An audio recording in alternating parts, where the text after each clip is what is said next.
And yeah, we are officially live for the what month is this? April. April Stitch and Bitch.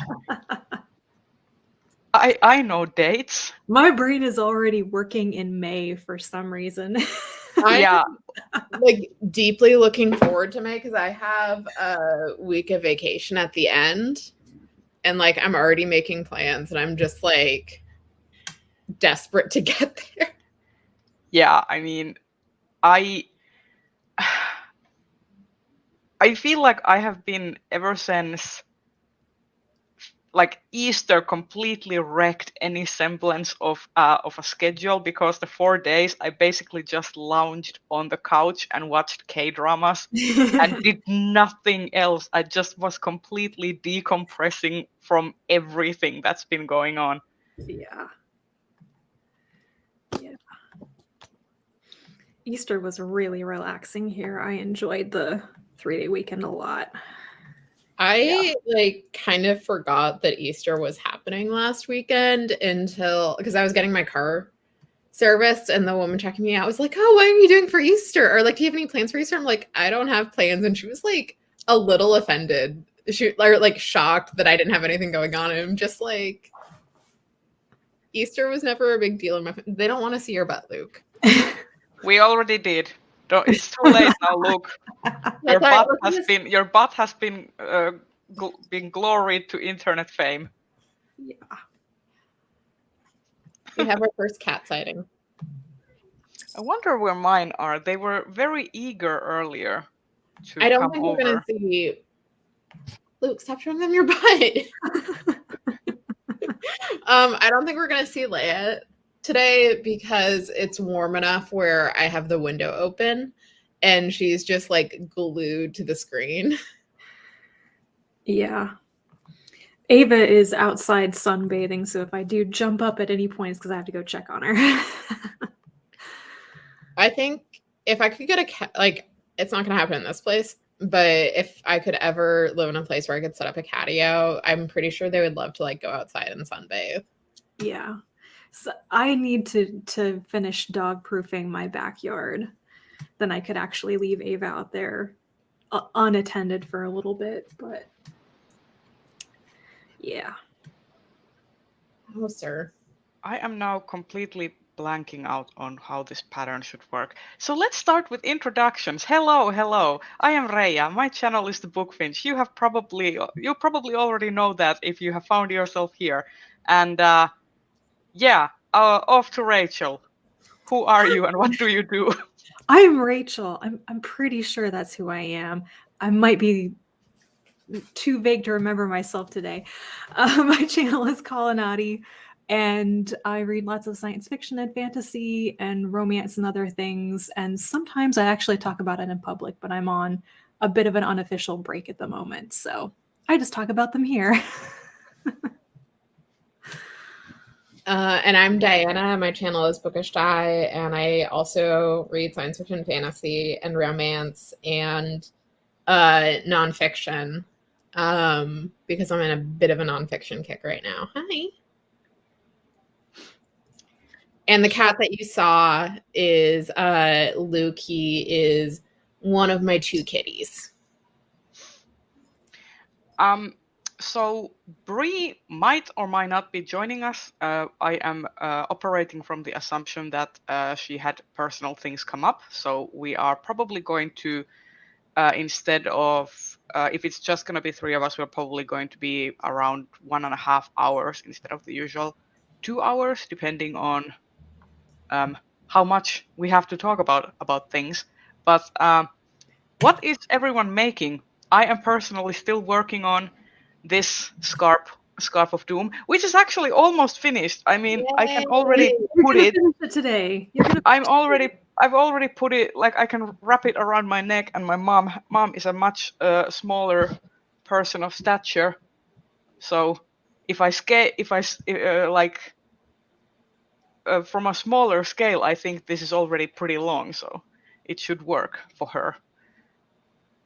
So what is everyone else making? I am still working on the book Blanket of Doom. This is the last row though, so once it's done, it's just weaving in loose ends and then sewing it together. And weaving in all the ends is the worst part, isn't it? I hate it so. I have like 3 different projects where they're all done except for weaving in the ends and blocking, and I just haven't felt like weaving in the, just because it's so fiddly and I have to focus on it. Yeah. And I don't want to. Okay. I am working on fingerless mitts. Nice. So I'm just finishing up the ribbing and the thumbs, so they will be done in the next couple of minutes. I spent all winter thinking, and most of the spring thinking, I wish I had fingerless mitts. And I never made any until it got really warm. But yeah, I need small projects. And I will be working on my red sweater later on today, but it's getting very big and unwieldy, so it's kind of difficult to show it now. DC into the first chain 1 space. Chain 3, okay. I'm still trying to figure out like how did this work? I'm trying to get Leia to come up, but she's not interested. I'm trying to figure out if I need to do another row of ribbing before I cast off. I hate counting rows. Ugh, yeah. Yeah, same. We're gonna have to excuse our silences as we concentrate very hard for a second on our things. Yes. And honestly, it's the starting that's always the hardest part for me. When I have, especially when I haven't like done, like if I've had a break from working on a project and then I have to start like continue working on it again, it takes like a solid 10 minutes to figure out where was I in this pattern repeat, like what's going on, what row is this? Yeah. Even when I have the markers and everything, it's like, I mean, that's why I could download patterns to my e-reader, but I like having the print one because it's just so much easier for me to use pencil and mark like where I am in the pattern or like how many rows I've done. okay. All right. I think I can bind off now. KJ, I have not seen that Solaris announced a new set of novellas. I need to go look that up because I know you mentioned that they were doing novellas when we were talking about the Hugos. I will say, like, speaking of novellas, the 2022 Neon Hemlock line, there's one that's like Italian set fantasy fighting Nazis that sounds really good. Is that the one where they were doing a GoFundMe or Indiegogo? Indiegogo, yeah. I almost backed it. I've just been very leery of doing lots of Kickstarter-y things right now. I backed it. I was looking at all of the lineup and was like, I want to try all of these. I just wish I had a little bit more cash to throw around. Yeah. I'm trying to not back stuff until, because I have some mostly dice Kickstarters that I'm still awaiting fulfillment on, including one that I've been waiting for like 2 years at this point. And the person has been like, oh, they're being sent out. I'm like, I never got a shipping notification. And there's no way to contact you about the fact that I have yet to get these dice. Yeah, that's always a risk with Kickstarter. And yeah, I mean, I will be getting a set in the mail on Monday. Different one, which has like a proven record of fulfillment, which is why I backed them. But I'm trying to like not back things until I receive at least like one of my rewards. Yeah. I'm currently in a thing where I went on a huge like crowdfunding spree last month, and now I have personally decided to ban myself from doing any further because it like at the point when you're like, yeah, I have funds, I can do this, and then you just go on a spree, and then later you realize that, oh, that was more expensive than I figured at the time. Fuck around and find out. Yeah. Exactly. Yeah. What I like about those Solaris novellas is they've got the matchy covers. That gets me every time. Like matchy covers for like They've got a all design the titles, like or format that they're using for all of the covers, so they go together. It looks like, or maybe that's just how they did it for the announcement. But I like it. I'm drawn to things that have that come in sets, you know, like collect them all. I have not actually read anything by Sam J. Miller except a few of his short stories, I think. yeah. And he's got his novella is one of the Solaris ones. So Chain 2. Sorry, I'm trying to. Like, one of these days I will remember this pattern completely, and then I will be like, haha!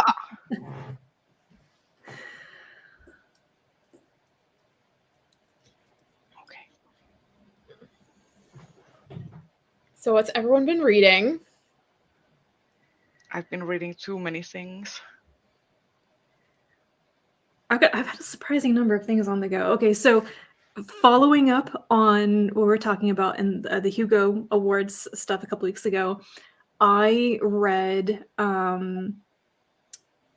Lore Olympus Volume 1. How'd you like it? That is like crack. It's I'm beginning to understand why Rhea is talking about like just diving into the world of webtoons and then you can't. I know. Once you're there, you cannot get out. Once I started reading Lore Olympus, I realized that I must have seen like advertisements or something for it online because I thought I'd never heard of it. And then I was looking at the artwork and I was like, I have seen this somewhere before. Yeah, one of my favorite. If you like Lore Olympus, let me just check that I get the name right. Wait, it's actually on my spreadsheet, so why am I looking over there? Like there's another, like if you like the like theming of Lore Olympus, there's this one really cool webtoon that you might like, which also is kind of like that. It's not Hades and Persephone, but it has that similar dynamic between the like female and the male lead, and it's all about them like they have like different traumas in their life, but they kind of complement each other so that the other person is basically like kind of triggering to the other one, and they try to work through the thing together, and it's so sweet and wholesome. And I was like, at first when I started reading it, it was like, well, this is very derivative, and then it found its voice, and I'm like, oh my god, I have been fast passing and buying the damn coins to read it because I can't wait for 70 days to get another chapter. I just need so I'm just spending coins every week to read it. I'm trying to decide if I'm going to just wait to read the rest of Lore Olympus as it comes out in print volumes, or I assume it's pretty much the same thing as what's published in the webtoon, so I could go read more of it online, but I'm not sure if I want to go down that rabbit hole. So the webtoon I'm mentioned is Like Wind on a Dry Branch. Like wind on a dry branch. Very poetic. I'm also putting it in the chat if people want to know about it or find it out. It's in the actual like webtoon page and on the app as well. So I read that really quickly because my library had it, and it was very fun, and I did not expect it to enjoy it very much. I think I got burnt out very young on Greek Roman mythological tales stuff, so I don't really gravitate towards it anymore. But it was very enjoyable. Yeah. Oh, and Jerry is here. Hi. Hello. Hi, nice Jerry. Nice of you to join us for a little bit. Yeah.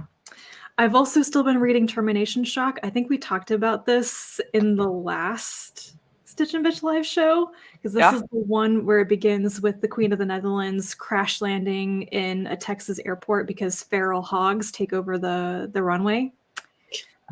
And somebody's chasing down such a specific premise. 40 to 50 feral hogs. So I've still been reading that, and it turns out it's basically it's climate science fiction. It's basically Neil Stephenson is entering his Kim Stanley Robinson climate sci-fi phase, and I'm very much enjoying it. But it's got those just bonkers sections in it, which turns out to be kind of like info dumping on whatever geeky thing that Neil Stephenson's been into. Good thing. I like his style. I like what he wants to talk about, but it's a trip. I can imagine. And then I'm reading something in Spanish. I'm very proud of myself. This is the Spanish translation of Hope Larson's graphic novel adaptation of A Wrinkle in Time by Madeleine L'Engle. Wow, that was a really long description. But basically, it's A Wrinkle in Time in Spanish, and I'm reading this with Shannon from That's So Poe. Both of us, I think, are just muddling through and enjoying what we can remember of the story. But yeah, it's been fun. I've been kind of surprised how much I actually understand of the Spanish. And then the other thing that I just started reading was One Night in Bucos by A.J. Damas, which is the last thing I have to read of hers before I'm caught up on all of her stuff. And it's like her fictional ancient Mediterranean world with romance storylines, pretty much. So someone I know has talked about how much they like those books. What do you think about them? Like, are you enjoying them? Okay.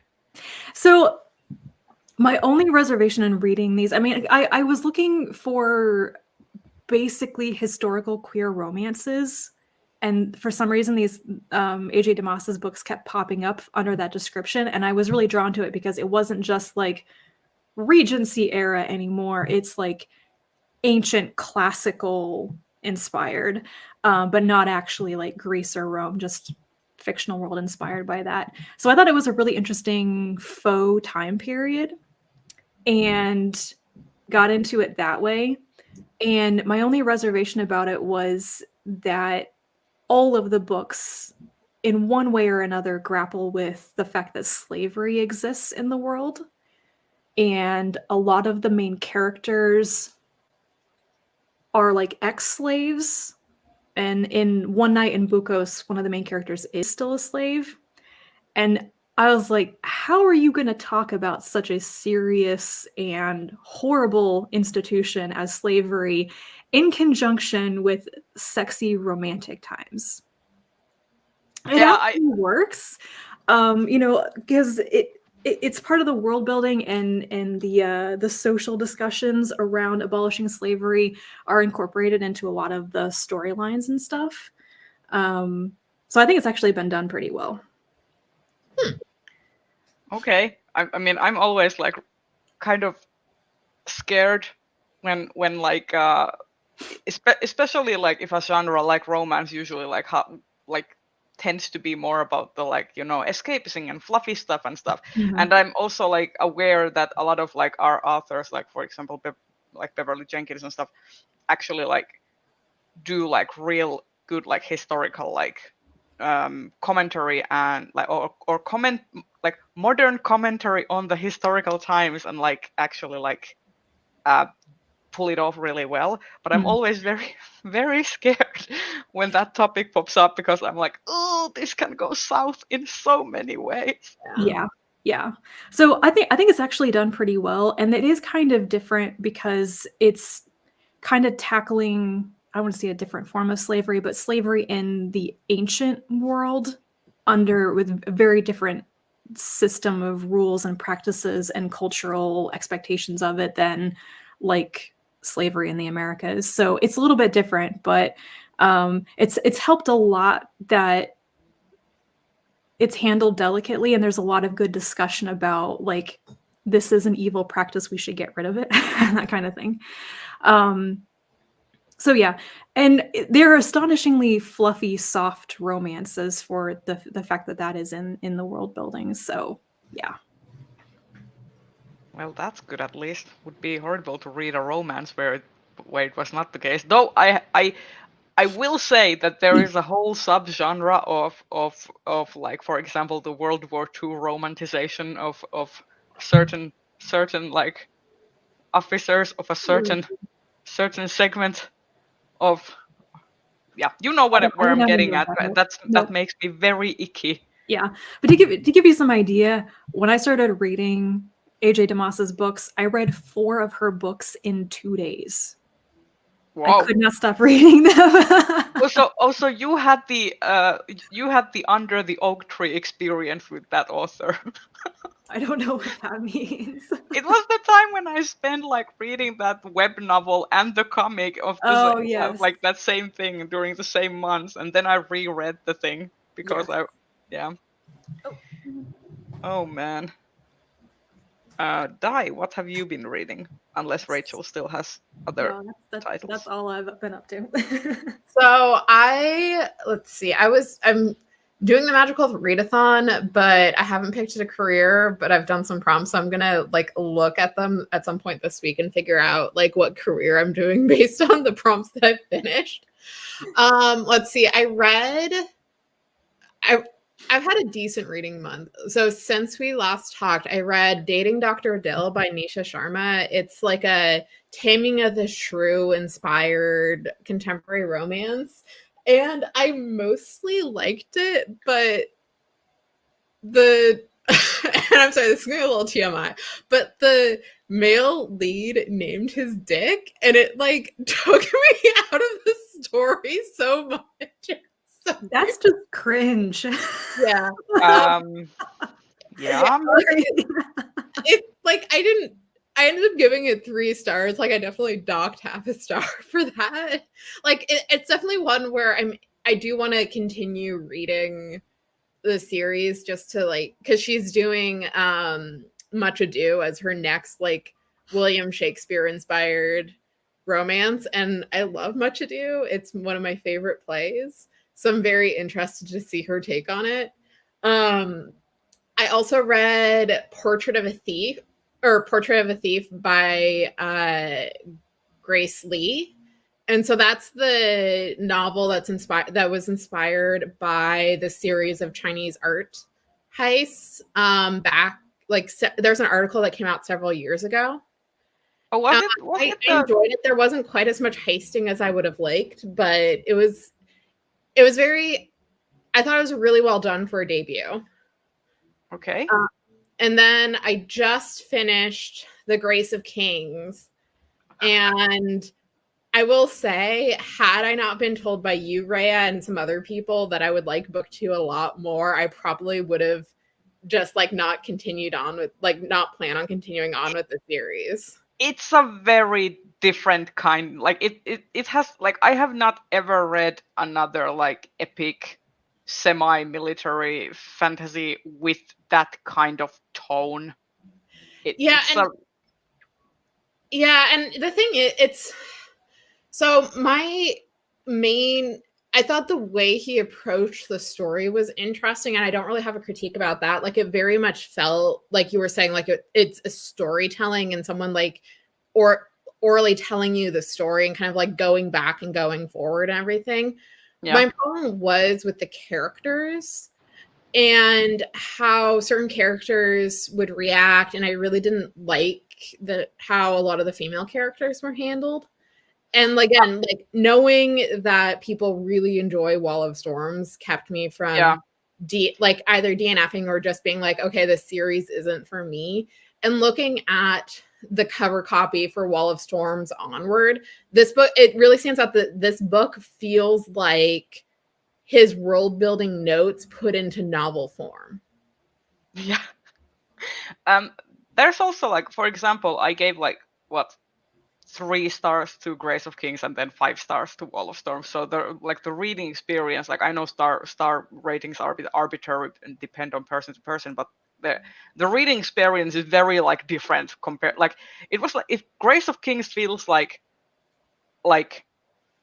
he had all these super cool ideas and stuff, but he hadn't really like fully found the authorial voice that he wanted to use to tell this story. And Yeah. then Wall of Storm is just like, it still feels like you're reading like a kind of like an oral storytelling, like an epic of some like ancient culture, you know. But it like the characters feel much more like nuanced and developed, and it kind of manages to find that blend between that wanting to tell that sort of like traditional epic like Gilgamesh type of story with like traditional like fantasy elements also. Like, Yeah, and so I will say, like, knowing how you feel about Grace of Kings versus Wall of Storms is like definitely factoring in my decision to like not this month because I already have stuff going on this month, but maybe next month for Asian Readathon doing Wall of Storms. I haven't decided if that's going to be on my TBR yet, but I'm gonna give Wall of Storms a shot. And then currently I'm reading The Devil That You Know by Kit Roca. It's the yeah, second book in the Mercenary Librarians series. So I'm in the middle of that, and then I'm also like 20% of the way through Middle Game. how are you liking Middle Game?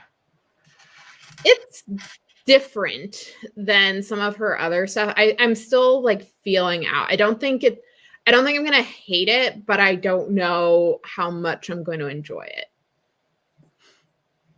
In retrospect, it is very different from everything else I've read by Shauna McGuire. Yeah. I didn't love it at all. Yeah, I was looking I was adding it to my Goodreads and I saw your review and I'm just like, oh, Rachel had some feelings about it. But that was just me. Yeah, and like I know like talking to people, this one, like Middle Game seems to be a little divisive. Like you either like it or you don't. Very much so, yeah. But I wanted to at least read it before I put in a pre-order for Seasonal Fears because like I don't want to just I'm trying to be better about not pre-ordering books and series that I haven't started yet or I'm not caught up on yet. Oh, I feel that. So yeah, that's what I'm currently in the middle of. Yeah, I'm in the like middle of three things right now. So I'm panic reading Bitter by Akwaeke Emezi. I'm at page 100 or so right now. It's really great. I'm really enjoying it. It delves into like the topics of like social justice and protesting, and also like feeling very overwhelmed and unsure of your place in a movement, and also like this idea of like to do activism in a certain way and stuff. It still hasn't gotten to the summoning of the monster part, but it's the tension is building. I am very eager to see where it goes. But I'm panic reading it because it's due at the library tomorrow. So I'm like, oh shit, I need to get this done. So this basically after we finish, I'm probably gonna still. I'm also listening to this on audio while I read this, so that I can read it faster that way and still get like enough like retention of the story. But yeah, like why am I like this? Why do I always like postpone my reads until the last minute, and then it's just like, oh no, it's due tomorrow. I need to do too. It's something. like the way I prioritize books from the library is like, oh God, which thing is due tomorrow? Yeah. Yeah. Why did I check out 10 things at once? That's me with my ebooks. I will most of the stuff that I have like physically checked out tend to be older things where people aren't putting holds on them. So I have more leeway in terms of how many renewals I get. Yeah, it's I have already like I won't even try to renew this because I already know that there are probably like 15 people behind me waiting to get this. So there's no point. At least I know that I can, because the audio is available on Scribd and I'm listening to it there. At least I can just continue on with the audio even if I have to like return the paperback. but like, phew. The other thing that I'm reading is The Last Smile in Thunder City by Luke Arnold of the Black Sails fame. And I saw this at the library like Stacks, and I was like, okay, I've seen like Maya from like Bookworm Dreams talk about this, and she really liked it, and I was like, okay, well, it's in the Stacks, so I'm gonna get it. And also, people say that this is like the like they compare this a lot to like the Dresden Files, which made me feel very scared because the Dresden Files are not a book series that I ever plan on reading. I don't have any temptation to read the Dresden Files, but having now read this is actually like pretty like I love that Luke Arnold does short chapters. This is a very great book for an ADHD brain. Like the chapters are so short that it's easy to pick up and easy to let go, and you can just like get through it very fast. So it's like the story is still like I'm still not sure like what is going on and why I should care, but it's like at least the writing style is funny. So I'm still in the pretty early stages. I'm like on page 30 or something, so we'll let you know how I thought about it once I've finished it. But then, the meat of my reading, this damn book. 10 Billion Days and 100 Billion Nights by Ryu Mitsuse. Okay, so the premise of this book is basically, what if Plato, Siddhartha, and Jesus of Nazareth walked into a bar and had a sci-fi revolution? This seems like something my grade 9 English teacher would have loved. Like I had never heard of this, but it has a commentary by Mamoru Oshii, who wrote Ghost in the Shell, which is one of my favorite like franchises, like manga anime ever. And I was like, "Oh, Mamoru Oshii thinks this is good. I might as well read it." And this is so weird. It also like contains one of my least favorite tropes in science fiction, but I'm kind of like wanting to read this to see what the author does with it. And one of my least favorite tropes in science fiction is the idea that aliens have built all of the ancient civilizations. And that is like, I hate it with a passion. It's so bad, but at least this has like this idea that people from those ancient cultures, like you have Siddhartha and you have Plato, and that they start to like unravel this mystery and start to question these like alien overlords, so to speak, and like there's this sort of conspiracy. It's so weird. It like blends philosophy and like mythology, and at one point in Siddhartha's chapter we spent like 30 pages in a sort of meditative dreamscape where I was like, I'm not sure what is happening. We're in some sort of star field. The guy is meditating. He's talking to like these ephemeral beings of ancient wisdom, and I'm like, what? But I'm too invested now, so I have to finish it. I'm still like, I'm probably going to be like at the like very last page of this book, and I was like I'm still not sure if I liked it or not. That's how I feel like it's gonna end up. Look who I caught! Leia! And she's like, no, unhand me. Kristen, you're not wrong. It is all of those things. It is both interesting and really meandering and boring at times. And that's what makes it frustrating, but for some reason I cannot stop reading it. Like, a stronger person probably already would have DNF'd this book. So, what has everybody been watching? I know I have some stuff to talk about, so I'm gonna let you go first, but Yeah, I haven't really been watching a whole lot, but I did binge Our Flag Means Death when my friend was visiting a couple of weeks ago. And I do have, like, my main complaint is it needs more women. Like, I would love for them. Someone was saying that in season 2, they should cast Lucy Lawless as Anne Bonny. And I'm just like, I didn't know how much I needed that, but I need that.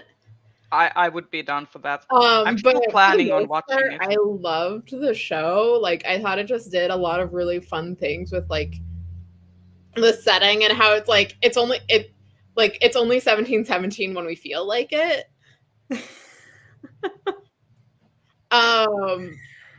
But yeah, it's just so much fun, and Steed and Ed are very soft, and oh God, Jim and their romance, and I have to say I like one of the prospective ship names for Ed and Steed, which is Gentlebeard. That is my favorite ship name because Blackbeard and Gentleman Pirate, Gentlebeard. Chef's kiss. I love that ship name. But yeah, I've also been meaning to watch it because like, but it also requires me to renew my HBO Max subscription. So yeah, and I mean, I will say, like, I'm living the millennial dream of just sharing passwords with all my family members, and getting at that. But just, it's such a fun show, and like, there's so many feelings, and there's this character Oluwande who is just like big, and he and Jim are just so like, I love their relationship, and he's like so good. And then you also have this character Frenchie who, like, I really want his backstory in season 2 because like there's stuff that he alludes to and it's like, you have so many layers that we haven't even begun to unpack yet. I'm still surprised they haven't renewed it yet. They need to, like, oh my God, I want and it's because how highly, like, the word of mouth on that show has been ridiculous. Someone did a whole analysis of like the um AO3 tags that were like how much of it were used for like Our Flag Means Death fanfics during the airing time, and then from the like last 2 episodes onward, and it just like like spiked after that, and it's been going strong ever since. Yeah, one of my friends was keeping an eye on the numbers of fics because she was seeing like when it would be ineligible for Yuletide, and she's like, it's one of the fastest ineligible fandoms. What is Yuletide? It's like a rare fandom gift exchange around the winter holidays. And so I think it's like under 3,000 fics is the cutoff. So like if you have 3,000 or more, then it doesn't qualify. But if it's under 3,000, it qualifies. And people like put in requests and they get gifts and you write things. I haven't participated because like I haven't been writing fic in a really long time, but like Christmas Day, like, yes, it's about spending family, but it's also about reading all the Yuletide fic. And sometimes they're just like out there, like anthropomorphized topics. There's like that Folgers commercial. There's almost always like 1 to 2 fics every year. But and sometimes like you get things for books like you don't even think of, like just like really small book fandoms that normally don't get fic. That's when you will see new stuff come up. Interesting. Yeah. But anyway, I really enjoyed Our Flag Means Death. Aside from the fact that it definitely needs more women, I really hope they get more in season 2. Because there were lady pirates, they existed. But yeah, I loved it. But I've been mostly replaying Dragon Age, so that's been my visual media consumption. Yeah. I watched random episodes of Space Force on Netflix. In my defense, I can only say I was having a horrible evening and I needed something to put on in the background. Fair enough. I have nothing to say about it. But I did watch that. And I did finish season 2 of Sanditon. I don't know if anybody here watches Jane Austen dramas, but I've been very much enjoying Sanditon. And I think I've gotten over my anger that they killed off Sydney because I liked him. That was the one dude played by Theo James? Yeah. Yes. I can never remember the actor's name. I just know he was the male love interest in Divergent. Yeah, which I've never seen. I've never seen it, but I just like the thing. So here, I did read all the books, and the last book in the series was really bad. Oh, and so it cracked me up that they tried to do the thing the Harry Potter movies and the Hunger Games did where they split the final book into 2, and it's just like there's not enough story for that, and then they never made the last movie. Yep. I pretty much missed that entire era of YA dystopia. Like, I've never even read The Hunger Games, and I have no desire to. I never finished The Hunger Games, but I did. So the reason I read the Divergent books was I was traveling, and I had run out of the books that I had brought with me. And it was before I had an e-reader. This was back in 2012. And so like I could have put something on my Kindle, but I'm like, I really want a physical book. And I went into a bookstore and it was like on display. And I'm like, this seems like the type of like brain candy book that would be good to read while on a train. I guess it was, since you read them. I did. And like I said, the first book was really bad. And it kind of put me off reading the author, like anything else the author has written, because I know she's written other things, but I'm just like, didn't she get a lot of flack for the concept of her first book after finishing the Divergent series? I feel like she came up with something that people were like, oh, this is racist or something. Yeah, and there was also some talk about ableism, but she like was talking about how it was drawn from her experience. The ableism stuff I don't want to get involved, like touch on, because it was like there's like layers that, but yeah, there was definitely conversations about racism with with her. I think it was Carve the Mark. That was it. Oh yeah, yeah. And I know I joined BookTube on that year when that was happening. Yeah. Yeah, and she has an adult book, which I don't think I've heard. Like, I don't think any of my friends have read. Like, the concept sounds interesting, but I was just like, I don't know if I can trust you. Like, I don't know if this will actually be executed in a way that I'll enjoy. Fair enough. I feel like her name just kind of dropped out of stuff. I've not heard of her stuff in a really long time. I actually think Scalzi did an event with her at the LA Book Festival. Let me double check. Because I know Scalzi was there. Anyway, Theo James. That's the LA Virgin guy. Yeah. Yeah. You didn't miss much by not reading Divergent. Yeah. Oh, I'm sure I didn't. But thing is, I liked that actor quite a bit in Sanditon.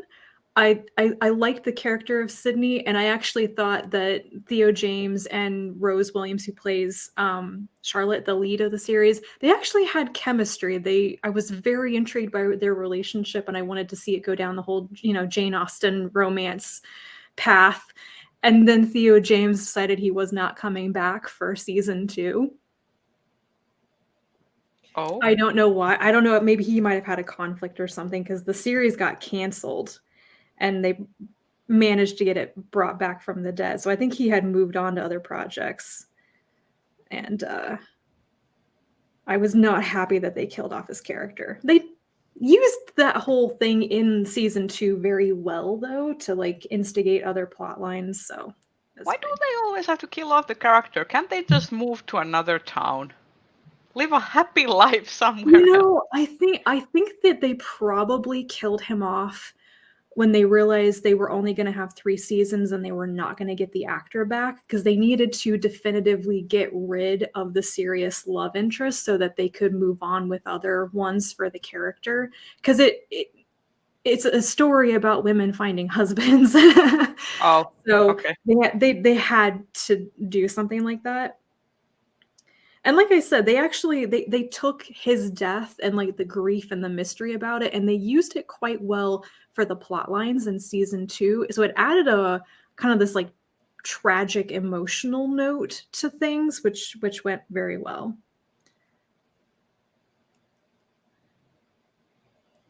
But that's the only thing I've watched recently that I've actually been super invested in. So you see that Ramsey is hyped up to start Heartstopper tomorrow. I binged the entirety of the Heartstopper first season last night and went to sleep at 5 a.m. because once I started and the episodes are deceptively short because they're like 27 minutes. So I was like, Oh "Ooh, wow. I can just continue watching this." And then I did, and I was dead tired by the end of it. I hope But it it's a was good actually really adaptation. good. Is it good? Because I mean, I really enjoy the comics, and I had no Okay, idea they were adapting it until I saw the trailer.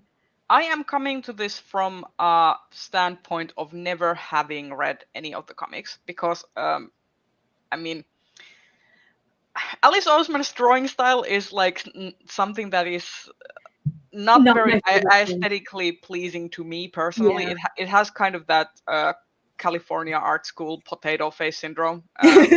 Like it just does. And but I really liked how optimistic, even if the series like deals with pretty heavy topics, like it has like talks about bullying, homophobia, all that stuff. But it just manages to stay so hopeful and optimistic throughout. And also there was this scene about one character realizing he's bisexual by watching like or starting to question whether he's bisexual or straight by watching the Pirates of the Caribbean scene with Keira Knightley and Orlando Bloom, and I felt so seen. I was like, yes, that has been my experience as well.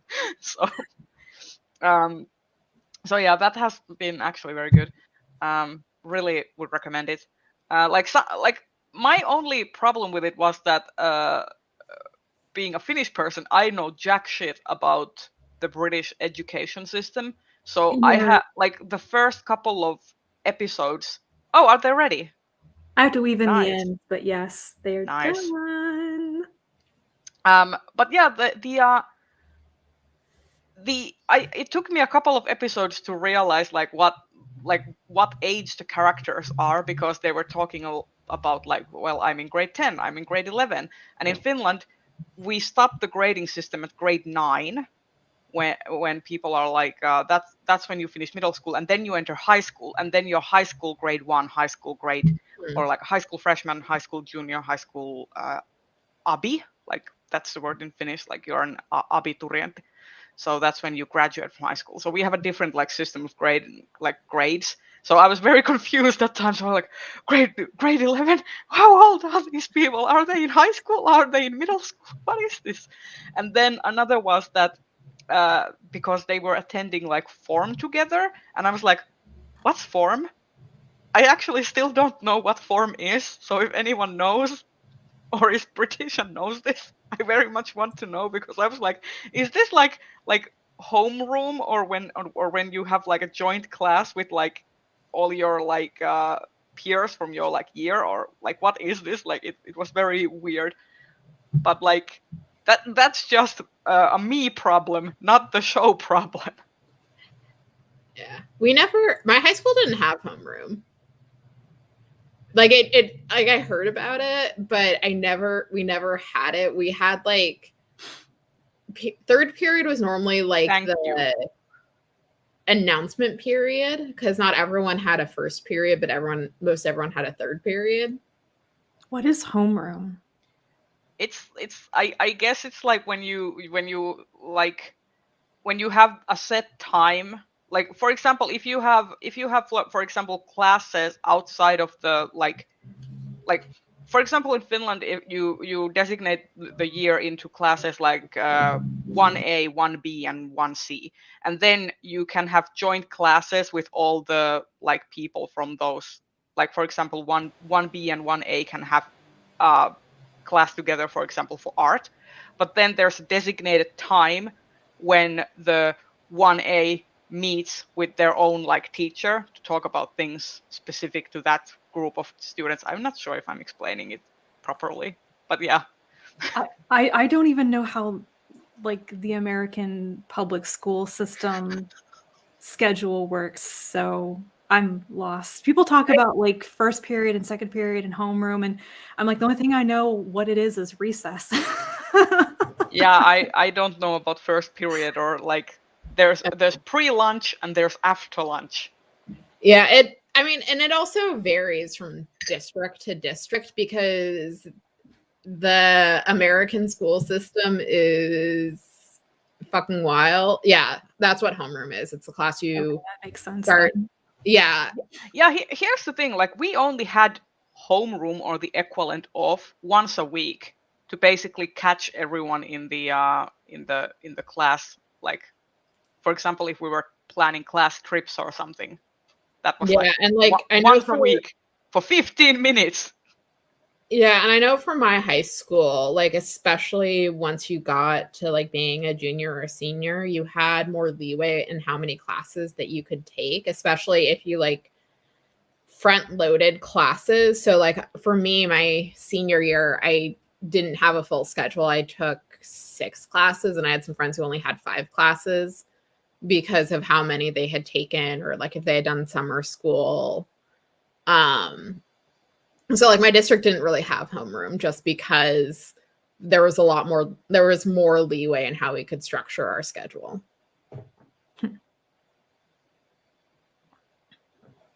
Interesting. But yeah, Heartstopper was good. Would recommend. I should check it out. Other things I have been watching have been like K-dramas. I just finished watching Hometown Cha Cha Cha, which was so wholesome. Like it felt so weird because there was no act 3 breakup. The main couple actually communicated with each other, and there was not really a miscommunication. There was more like this idea that the male character was suffering from like survivor's guilt relating to an incident that happened, and like he had like full on like trauma, and that was why he couldn't open up about things. And then they actually talked things through, and it was so wholesome. And the last 2 episodes were basically about everyone being happy, and I was like, I love it. It has also the greatest, like one of the greatest proposal scenes I have ever seen. So I would definitely like the only problem I have with it personally is like there's like Korean dramas have entered into this new era where they try to include queer representation, but they are also dancing around the fact that Korea is a very like conservative country, like where a lot of the values that are based on Confucianism and like Baptist Christian like beliefs. So it's like hugely conservative. So they try to be progressive, but it usually ends up being like, well, we have a queer people here, and they're happy, but they're never gonna have a love interest. They most likely will sacrifice their own happiness for the benefit of a straight character. So but they're also commentating. Yeah, but they're also commentating on the for example, practice of conversion therapy and something. So they are admonishing the Korean society at the same time, but they can't really go all the way to actually make the character a happy, fully established individual who has a chance of like happiness in a relationship. So they're kind of skirting around Like, I've seen this trend pop up in multiple different K-dramas now. So like it feels like they're trying to like this is a thing that they have noticed that people want, but they're still trying to find like the like ways in which to like represent it without, because like it is like, and especially the media industry in that country is like highly controlled by these old old rich dudes. So Yeah. Ramsey was talking about Severance. You mean they adapted the novel? What is Severance? It's a show on Apple TV, and I've heard very good things about it. I haven't seen it yet. I don't know if it's based on the novel or not. Maybe it's not. Where can you watch it? Is it on Netflix? Okay, or maybe is it's it... not on what I Apple thought it TV. was. Oh, I can't have Apple TV. Okay, it's not what I thought it was. But whenever it says Severance now, I think of the pandemic novel. Interesting. But yeah, Hometown Cha-Cha-Cha would recommend. It's cute. And also another K-drama I'm watching right now is Business Proposal, which is hilarious, like over-the-top rom-com, where there's this there's basically this very rich like CEO, and his grandfather is pestering him to get married. So he basically decides that okay, he's gonna accept this blind date proposal and then just get married to the first person he ends up dating with, like going on a blind date with, because he doesn't want to waste his time on like going on a bunch of these blind dates. And then on the other side, the person he was supposed to go on a blind date is another like rich girl, but she is like, I don't want to get married. I don't want to have an arranged marriage. So she sets her friend up to pretend to be her and make a mess of the date, essentially. And then Getting married her anyway. Yeah, basically. It's great. I'm very addicted to it. Tomorrow they're gonna like, it's currently like it's on Netflix, and they have like every Monday they release 2 episodes. So tomorrow after work I'm just gonna skip home and be like, wee, watch the next couple episodes. It's great. Oh my. I need to take a quick break. I need to go check on my dog. Wow. We'll be back in just a second. Yeah. I will say right now I'm mostly kind of waiting for the Obi-Wan show next month. I'm so excited. I've been waiting for that show for so long. I'm very eager to watch it. I have been watching the trailer a couple of times now, just like Obi-Wan is getting into it. Obi-Wan's my favorite, and I love like Anakin is like my hardcore problematic fave. Like I saw a post referring to him as a feral raccoon that's probably rabid that you rescued from a dumpster, and I'm like, yes, that is Anakin Skywalker. I mean, I've heard Anakin's character explained in worse ways than that, so I mean, I'll take it. Here's the thing, like Anakin consistently makes the worst possible choice every single time, and like yes, Palpatine like groomed him and manipulated him, and yes, he was also in a place where he was a severely traumatized 9-year-old put in the care of people who like didn't know how to help him, which didn't help things, but like everything, and also put in the care of people he didn't know. Yeah, and like, but it is totally his fault, and he made a series of terrible choices and stood by them. But yeah, I'm like so excited. And then Hayden Christensen has said that he watched Clone Wars and Rebels to like figure out what was going on with his character, and I'm just like, good choice, dude, good choice. And also, my favorite Indira Varma is going to be in the show, and I'm so excited to see her, even though it's looking like she's playing an Imperial officer. Yeah, that's what it looked like to me as well. I know, but I love Indira Varma, so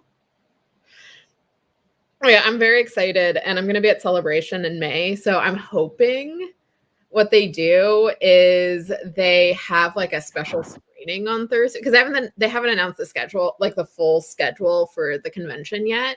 And I'm Yeah. hoping that on Thursday they do a special screening of the first two or at least the first episode, because like that would be so much fun. I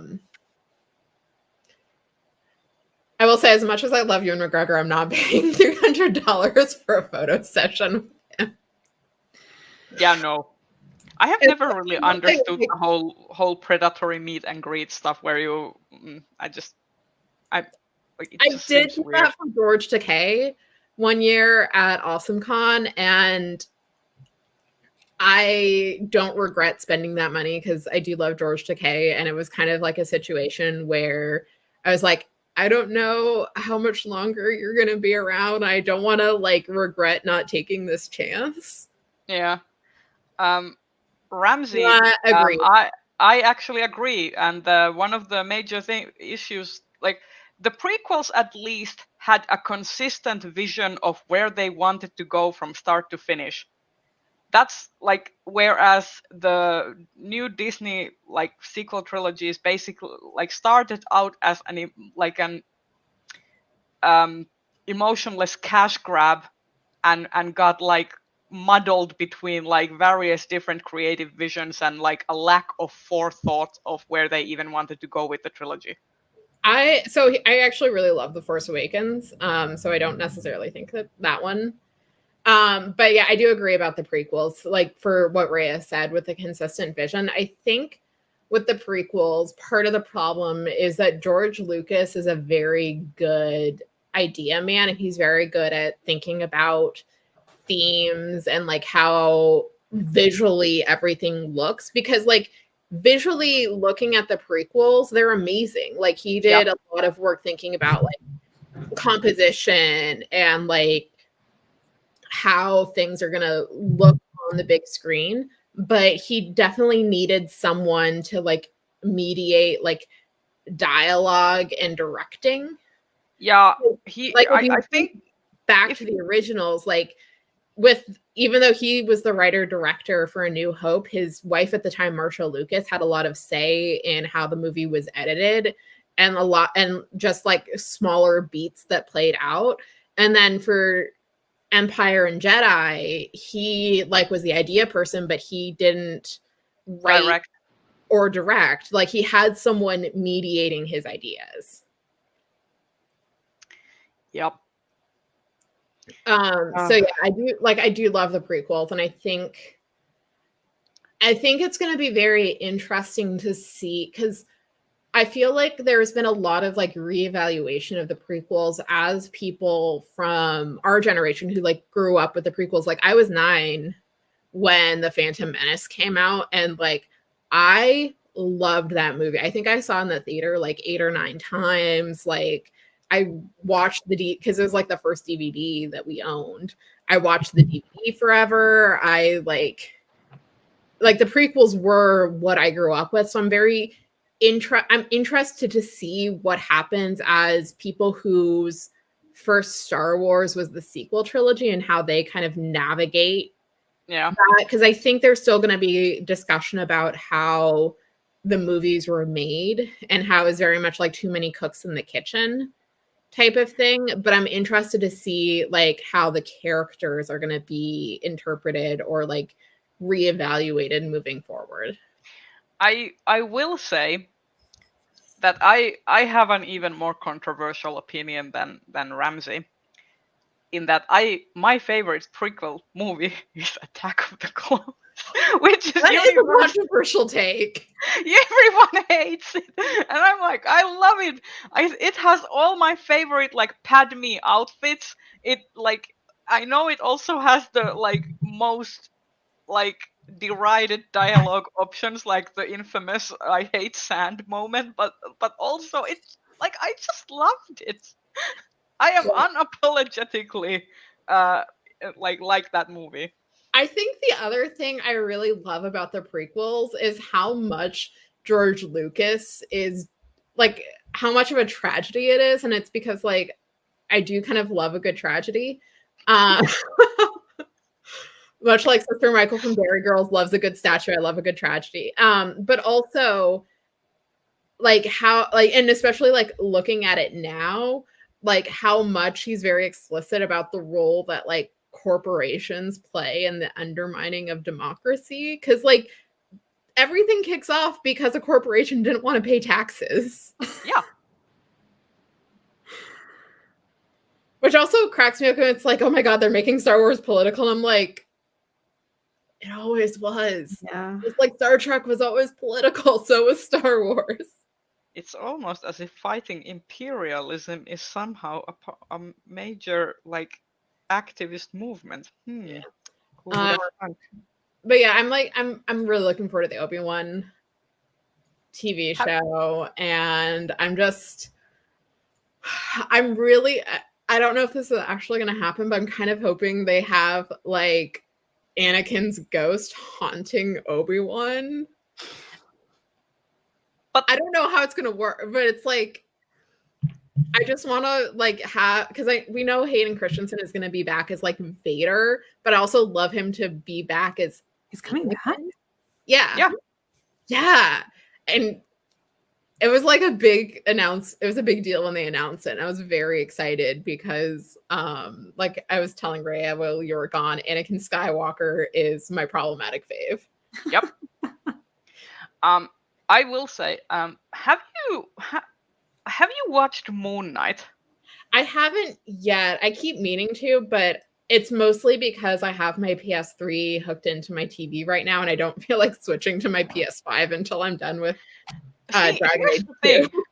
I have watched the first 3 episodes. I still haven't watched the new this week's release, but yeah, no spoilers. I kind of want to watch it. Yeah, I'm not gonna spoil it. I'm just like, I feel like I liked the first 2 episodes better, and once it starts to delve more into the Egyptian mythology bit, that's when it starts to lose me.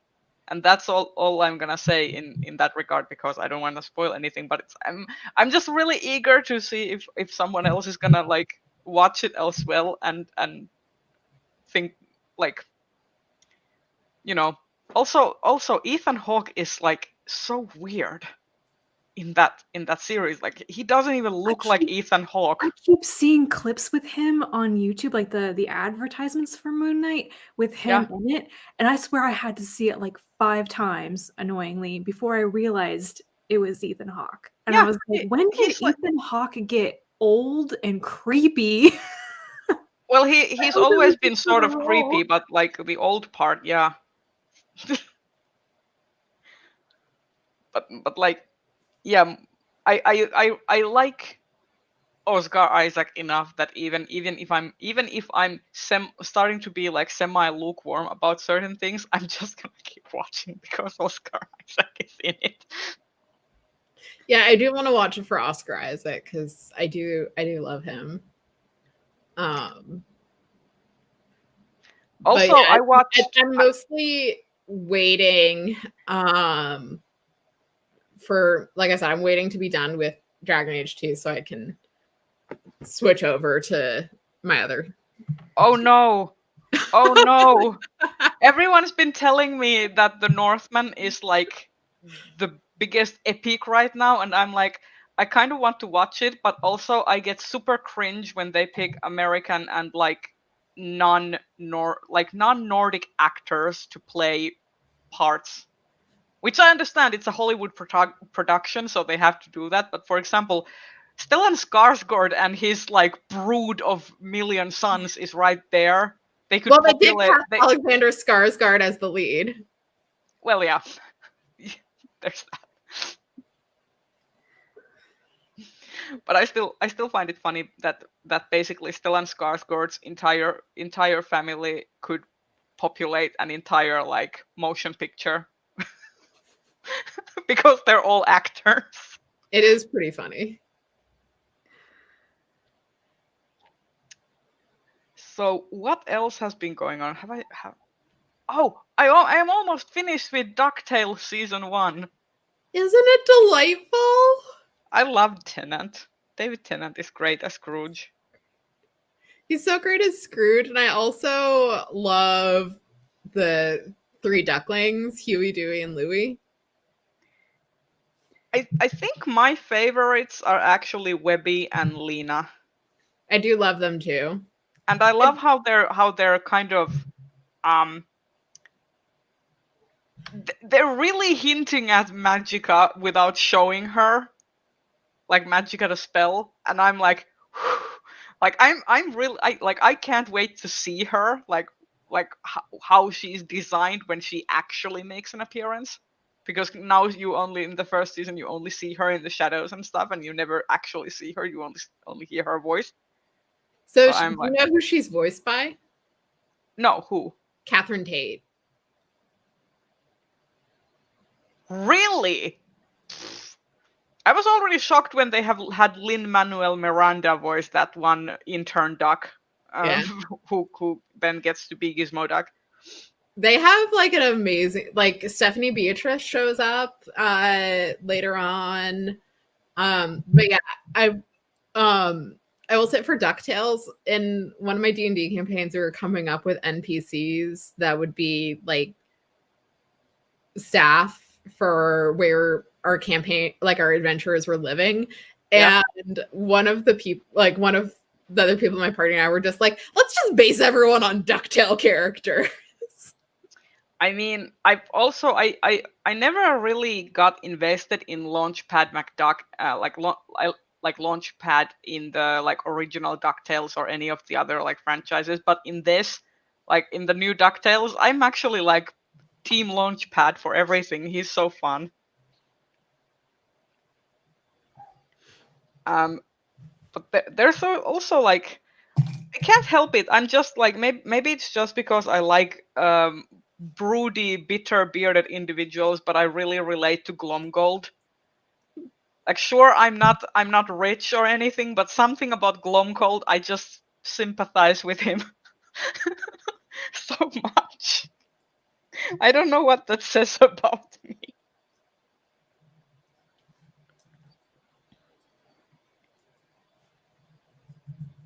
Okay, I'm almost done. Whee!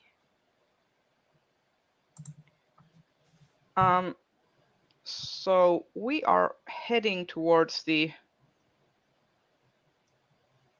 what's the word, like Half past? half past almost. So what is everyone excited about? Like new releases and stuff, or new projects, or new books, or reading? Yes! Yes! Oh my god, I have that too! I have it too! I just recently got it because me and Rachel were planning on buddy reading it. Yes. Are you like Dai, if you have time, you should maybe join us. Yeah. buddy read. Let me know in the chat what's going on. But yeah, I picked up my copy this week from my indie. Yeah. I might be able to start reading it this coming week. So I'll let you know.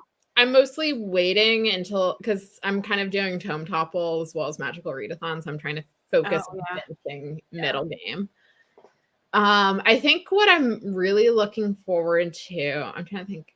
I'm looking forward to Daniel Jose Older's newest YA book, which was part of the Rick Riordan Presents line. It's Ballad and Dagger, I want to say. I have it pre-ordered, and I love Daniel Jose Older's writing, so I'm just very excited for it. And then the other one that I'm looking forward to is a Star Wars book, which shouldn't be a surprise. It is Brotherhood by Mike Chen, and it is Anakin and Obi-Wan post Attack of the Clones, working out what their relationship to each other is now that Anakin is no longer Obi-Wan's student, and I'm just so excited. And he's been like doing threads on Twitter talking about like different parts of it, and he spent some time talking about the Revenge of the Sith novelization, which is like god tier Star Wars book. It is so, like, it's so good. It has like the story has happened before, like the story's already over, it's already happened before, nothing you can do can change it, and it's like leans into the tragedy. And anyway, I also, before I do read that, I have to read this one, Queen's Hope by E.K. Johnston. It's the last book in her Padme trilogy. Because this was supposed to come out late last year, and because of publishing shit showery, it got moved to earlier this month. And so E.K. Johnston and Mike Chen ended up talking a lot because they take place around similar times. Yeah. They ended up talking a lot and like kind of coordinating a bit. And so stuff that like they both have like slightly different views of like the same time period. So I'm very interested to see how that plays out. But it's very good. Like for someone who loves the prequels, I'm living this. I'm being given so many good things. It does seem like you've found some really good Star Wars novels that have been published in the last couple of years. Like I don't read them and I'm not that aware of them, but whenever you mention them, I'm like, they get some really good authors to I will like, so it started late towards the end of Legends. So before they rebooted the line, they had like a 3-part series. So it ended up being 2 parts in Legends, 1 part in the new timeline, where it was like they got 3 science fiction authors to write novels focusing on Han, Luke, and Leia. So the Leia one was written by Martha Wells. James S.A. Corey wrote the Han one. Whoa. And then Kim Hearn wrote the Luke one, which it's not a good book. Don't read it.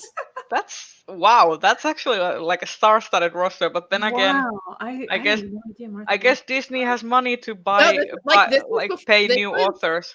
So it was after the Disney buyout, but it was before like they announced, like before they really like talked about what they were doing for like the reboot and stuff. Yeah. But anyway, and then I would say starting around maybe when TFA, hold on, looking at my shelf, because like they started doing more with different authors, because it used to be they had like a stable of like authors who did a lot of tie-in work. So like Alan Dean Foster, Christy Golden, John Jackson Miller. But then they started expanding it. And so you now have like Daniel Jose Older, Claudia Gray, Justina Ireland. So I'm looking at my shelf. Ken Liu wrote tie-in. Ken Liu also wrote a very interesting short story in one of the new, like from a different point of view, where basically a Death Star Systems administrator desk jockey is basically the point of view character. And I love that story. It's so great. And then there's also another one where like the from a certain point of view ones, there's some like very interesting ones. Like Nnedi Okorafor wrote one that's like from the point of view of the squid creature, which is like very interesting. That's a very Okorafor thing to do. I know. And then there was one about Tarkin hooking up with this like Imperial office with this, I think it was a stormtrooper. It was from the point of view of the mouse droid. Like I haven't read the whole anthology, but I've read like I definitely read the Ken Liu story, and then I think there was it, I'm not sure if it was Rebecca Roanhorse who also had a story in the first point of view, but I've read a few of them like when I've had time. But it's like basically Ken Liu was talking about it on Twitter, about the premise for his story in the collection, and that was the all incentive that I needed to actually buy that collection, and it was the first Star Wars tie-in thing that I have Meg ever bought. wrote a story in that collection from the point of view of Aunt Beru. And I think next year we're going to be getting like the 3rd volume for Return of the Jedi, because they've been doing the 40th anniversary of each movie. Yeah. I think it was last year when we get the, like, from a certain point of view, the Empire Strikes Back. 2020 when we got the Empire. Oh, well, what is time? Yeah, I know. Well, I feel like everything. is stretching and like Yeah. compressing all the time. I'm actually really excited about Nevo's Siren Queen, which is coming out on May. Yeah. I'm really excited. I also have this one out from the library, so I'm gonna read it soon. I also bought like what did I pay? €1 for the Great Gatsby classic, so I got that on my Kobo. I'm planning on maybe doing a vlog where I read them both at the, like and compare Have you and read The contrast. Great Gatsby before? No, I have not. I'm Or rather, I have read an abridged version in Finnish. It's called Kultahattu, and I've read an abridged version of it, which is weird because The Great Gatsby is not a very long story in and of itself, but for some reason the older Finnish publication was like, "Yeah, we're gonna summarize this a The bit." audiobook is like 4 hours long. Yeah, It's that short. Yeah, it's very short. I will say I'm like I'm holding off on doing like a Great Gatsby reread project until Anna Marie McLemore's remix classic comes out. I want to say it's later this year. That's also coming out. Yeah, there Oh, it's yeah. and I'm very interested because the main characters in that one are teenagers, but like I feel like there's and it's been so long since I've read The Great Gatsby, but like part of it is Nick is returning home from war, and it's kind of like talking around World War I, but not addressed. I don't know. I'm interested to see how they translate it to a teen book. Also, Glenn has a comment with your name on it. I actually I haven't read, so I don't think it's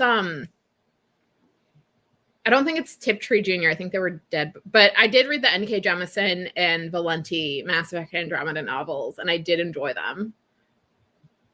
I did not know that N.K. Jemisin had written other like sort of franchise stuff other than Far Sector. Actually, I think that's the only one, and it ended up being like co-written with one of the,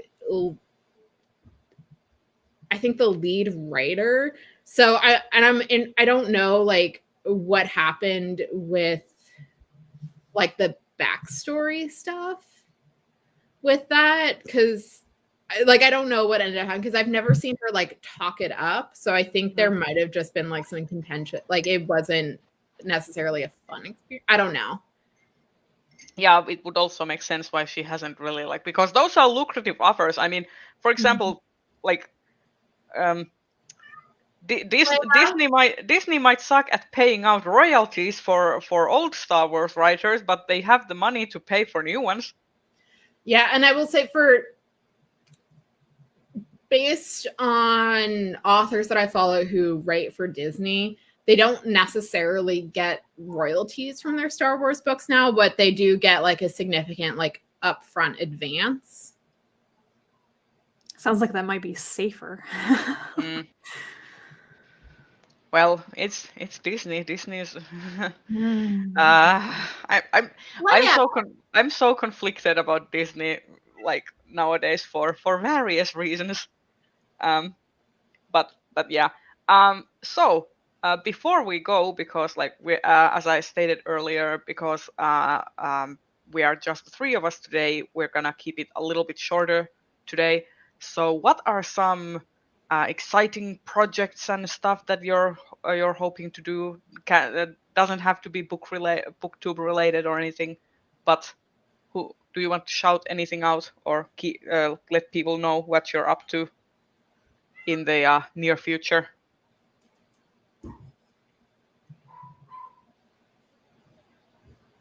I have no plans. Well, not having plans is also a plan. I mean, I'll be doing a translate-a-thon and the Shorts and Sorcery pick in May. So Yay! if I actually successfully participate in those two things in May, I'll be happy with myself, because otherwise I have absolutely sucked this year at like participating in things. But yeah, that's my plan for May. And reading Hugo nominees, I actually want to read the nominees this year. That, yes. Yeah. Yeah, my plan for May is maybe do Asian readathon, definitely do some Hugo reading. And then I don't know how much I'm going to be getting done in May because I have like a week of vacation, but part of that's going to be at Star Wars Celebration, and I'm not really going to be reading. Yep. That'll be your big thing. Yeah, for sure. So I'm obviously gonna host Translate-a-thon next month, so it's gonna be oh my god, what were the dates? The last 2 like full weeks of May, so from May 16th to May 29th, is gonna be Translate-a-thon, and it's gonna be a lot of fun. Gonna be reading a lot of translated books, hopefully, and also the Shorts and Sorcery book club is still going strong, which reminds me, I'm still reading the April pick, Ogre magazine, which has actually been surprisingly like I've found already a couple of authors that I want to follow up on later. Which is like, this has been one of the greatest things about starting the book club, is that like I have found so many like new authors to keep tabs on that I wouldn't have necessarily otherwise like learned about. Yeah, that's the fun thing about trying to consistently read short fiction, is it really does expose you to so many new authors. It's really Yeah. worth it for that. Yeah. That's why I Yeah. kind of miss doing it. I'm like, I don't know who anybody is now because I haven't been reading short fiction. Yeah, that's the thing that's happening. Also, I'm actually, now that my holidays and stuff have sort of been set, I can finally start planning for like the Worldcon stuff. Yes, I'm so excited I've started like I need to sort out some things with work in terms of like maybe doing half days because I want to try and get to Chicago a few days before Worldcon, so sorting out like half days of remote work. Mhm. But I'm very, very excited. I think a bunch of us are maybe leaning towards coming in on the Monday, like being there from Monday to Monday. Still got to figure that out. Yeah. I am gonna try to nab a hotel room tomorrow. Oh God, it's tomorrow, isn't it? When it opens up. Yeah, I'm gonna be staying with a friend to just cut down on costs, and also I haven't visited that friend in a while. She's the one who was actually in town when we were doing our Hugo live show. Oh, so she's like, I think I've read more of these books than you have, Diana. Right now, don't touch me. Yeah. But yeah, and from where she lives, there's a bus that goes from her place to downtown, so it'll be easy for me to come in. And so I won't be staying on site, but I will hopefully be seeing everyone. Yeah. But if we do come in early, we should definitely try and do like a field trip to the Field Museum. Yes. So that is absolutely why I want to get there a couple of days before. I mean, I also would love to do Shed because Shed Aquarium is also amazing. But like, if we had to choose, I will say let's do Field just so we can pay homage to Sue. So Kristen asks if we are all going to Chicken. I am definitely trying to go, but it all like obviously taking into consideration like all the like regulations and like stuff. So keeping tabs on that and stuff. But like definitely, if I'm gonna go visit the United States, I am doing so with full arsenal of hand sanitizer and masks. Yeah. So. Mm-hmm. Mm-hmm. So let's just say that other people might already be like over the whole mask thing, but I definitely There are going to be a lot of conversations. I mean, about how we want to handle things. The con obviously is probably going to put out a statement about what their policy is at the venues, but anybody you're getting together with, anybody you're rooming with, we have to have those conversations about how we're going to handle that. Like, are we masking in our shared hotel rooms? Probably not. Yeah, I would say that I'm most definitely probably before flying in gonna try to get another booster shot. I would hope because by they're then. they're already like recommending fourth shots over here. Yeah. So I don't even know how it affects me because I've had COVID. I don't know if after like 3 months they don't count it anymore or something. Yeah, I don't know, but I've heard of like stories of people getting reinfected with this new variant. Oh, absolutely. Yeah. yeah. I mean, I'm definitely at the convention unless I'm like eating, and obviously you can't wear a mask in that situation if you're like putting stuff on in your face. But like at the like panels and stuff, I'm definitely gonna be wearing masks. The thing is that like the reality of going to Worldcon after you've been one time is you start to drift away from the stuff at the actual con, and it's more Yeah. like going places with your friends and picking restaurants to eat dinner at. And so we're going to be all over the place unless we try to rein that in. I will say in terms of eating, we are 100%. We should 100% go to Nando's because I love Nando's, and Chicago is like one of the only places that has Nando's outside of the DC area. Nando's pizza. The chicken. I will say that this would actually be good advice, like wearing masks and doing hand sanitizer and washing your hands repeatedly, because the con plague was a real thing even prior. Is horrible. Yeah, it was a thing even prior even prior to any pandemics. That was a thing. So this would just be a good practice. The last con I went to was in like early 2019, and I caught some horrific con crud from that. Like it was really bad. The 2017 Worldcon in Finland is forever seared into my brain because I got a full like 7-day flu from that event, and it was horrible. I'd never like, okay, like obviously like my experience with health and sickness is a little bit different because I have an autoimmune condition, but I felt sickest than I had felt in a very long time, and I still remember it, and not fondly. I mean, I remember when Con Zealand was happening, I was like, the only good thing about having a virtual con, the only consolation was that none of us got sick afterwards. Yeah, but here's the thing, like, I feel like with virtual cons, you having attended several now, like 2 FireCons and like Birds of Feather, was it that they held a convention as well, and then there was obviously Con Zealand.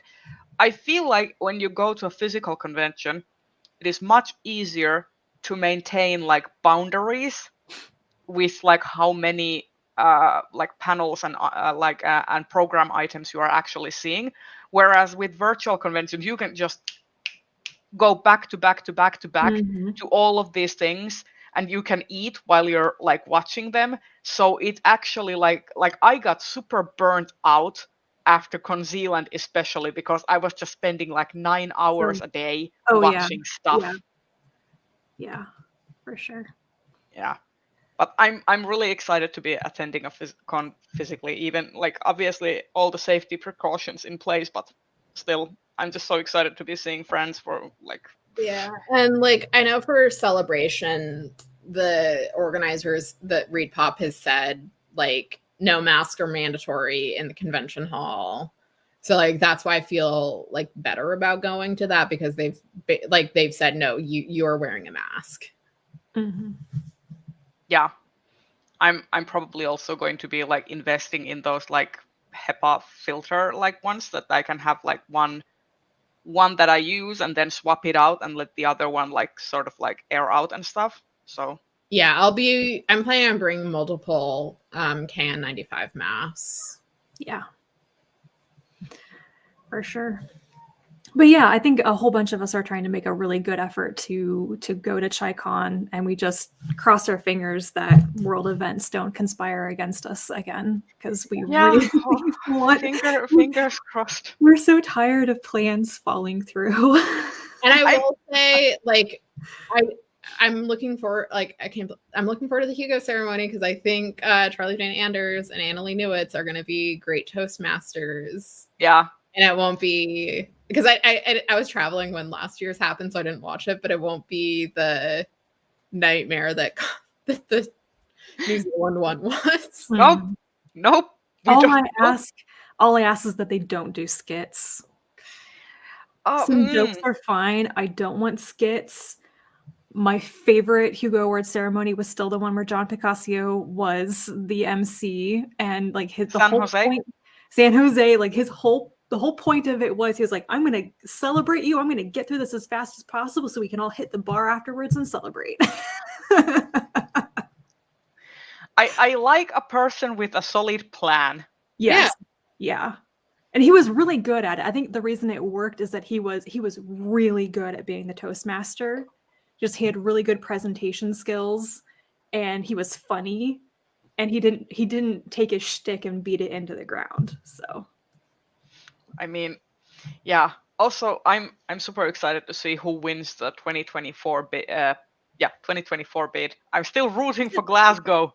is there anybody else in the running? I thought it was just Glasgow. Well, Winnipeg is trying to go for they're basically like reusing their bid from their unfortunate bid. Glasgow has had my nomination, my vote since they announced it. Also, New Orleans, I guess, is the third one. Like it's New Orleans, Winnipeg, and Glasgow that are going head to head. Why is New Orleans still in the running? Because every time they bid, they lose for a reason. I'm assuming. I mean, I'm gonna be selfish and vote based on how many hours I want to spend sitting on a plane.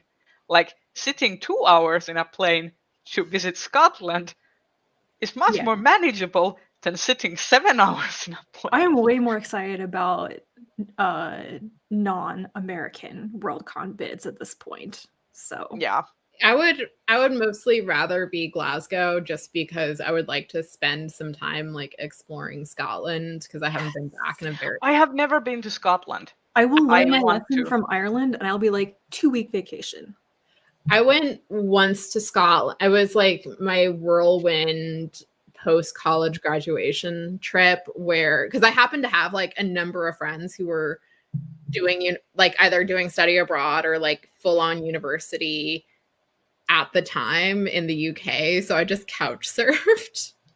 But like I did London to Sheffield, Sheffield to Edinburgh, Edinburgh to Manchester, then Manchester to Bangor, and then back to Manchester, and then field trip to Cardiff to see the Torchwood site, and then back to London. I will say, Glenn, I am with you on this. I feel like the Winnipeg bid has a lot of like bad blood from the last. Time. I feel like they did so well until they screwed things over. Yeah, I feel like they burned a lot of goodwill unnecessarily. Mm-hmm. Yeah. Mm-hmm. Also, Joe is living the dream life. Like, just hop on a train to Glasgow. You know, technically, I could take the train to ChiCon.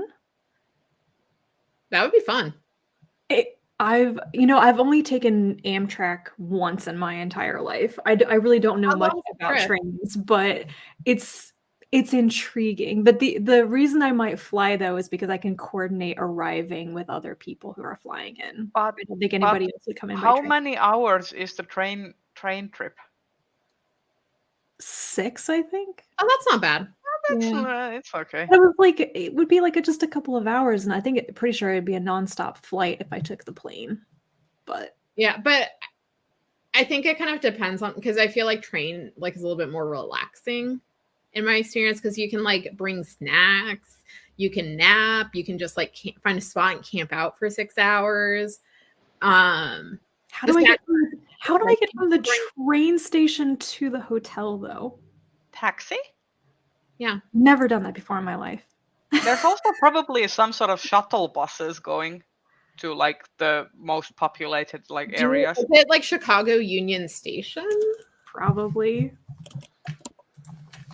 I'm gonna because how many WorldCons have you guys attended? And are you going to China next year? It's like within walking distance. It's like if the train station is within walking distance of like the con hotel, that would be amazing. Well, so it's on the loop. Are you checking the train like? No, I'm lands? looking at Google Maps. So if you're doing Union Station, it's like, I would say within walking distance or like very close. Well, that's a good option then for you, Rachel. But Kristen, I have attended Helsinki and Ireland, and then virtually Con Zealand and Washington, like DisCon. So okay, four for me. Hold on, I'm double checking TriCon's website. And what is it's a Hyatt is one of the... I think it's the Hyatt Regency, but I'm double checking. Yes. Yeah, it is. And Google Maps says it's a 7-minute drive. Yeah, just take a taxi. Aren't taxis expensive though? I mean, it depends. Anyway, I have no idea how you take a taxi. If you're going from the airport, if you're taking public transit, you're going to be taking their subway.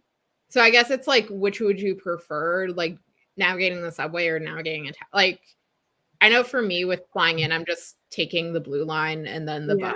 I would say this is my argument for flying in, because I could probably fly in and coordinate to arrive at the airport with somebody else, and then we could go together. Which is what I've done in the past, is people arrive at the same time and we just like go in for an Uber together. Yeah, I would certainly hope so, that someone would be arriving at the same time as myself, because it's always scary to be in a new city, like where you've never been, and trying to navigate your way through, like... Yeah. I think everybody in the chat is just vastly overestimating my confidence in being able to use public transport. Public transport does not exist where I live. I have never had to learn how to use it. It's terrifying. I prefer public transit to Uber, but that's because I'm cheap. I just have always lived with public transit, well, most of my life at this point. But I'm also pretty sure that in Finland, Helsinki is like the outlier in good public transportation, and everyone else is kind of lagging behind. Yeah, I mean, I lived in DC, which has public transit, but there's a reason there's merch that says I'm late because I ride the red line.